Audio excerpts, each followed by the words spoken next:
Nagtulong-tulong na ang pamilya Cabregas para matapos ang pagpipintura sa puntod ng 5 sa kanilang mga yumaong kaanak.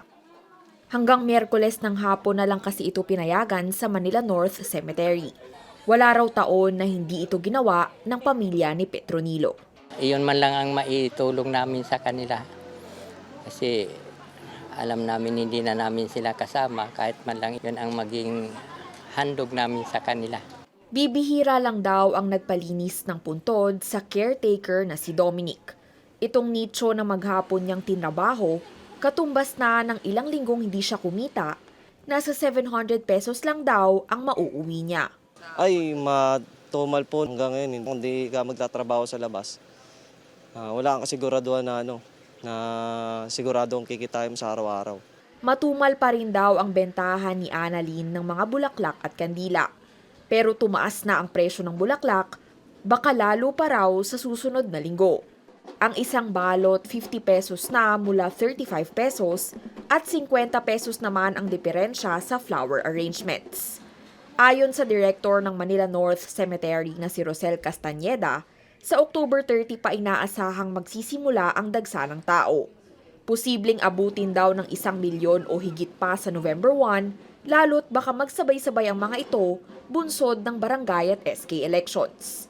Mas maigting naman daw ang seguridad, mahigit 350 police personnel ang ide-deploy sa undas. Bawal pa rin ang pagdadala ng mga bagay na ito sa sementeryo.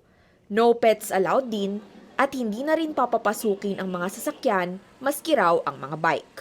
Dito naman po sa loob, meron naman po tayong pinoprovide na libreng sakay. May e-trike po tayo rito na pwede pong sakyan ng mga paparito ng mga PWD, senior citizen, pregnant woman.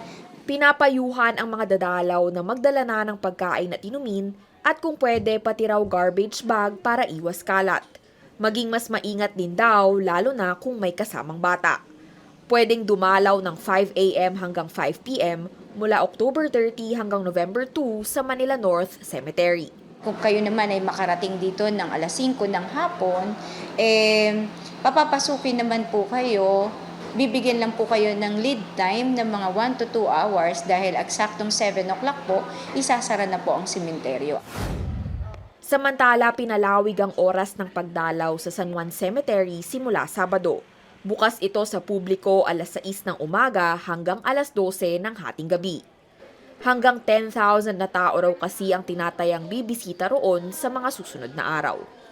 Meron din po tayong sinetup na mga selling area ng pagkain, kandila, bulaklak. So kinakailangan ang mga nagtitinda lamang ay yung mga nakakuha po ng mayor's permit. No? So hindi pwedeng kung sino-sino lamang ang magtitinda po rito. Carrie Cator, CNN Philippines.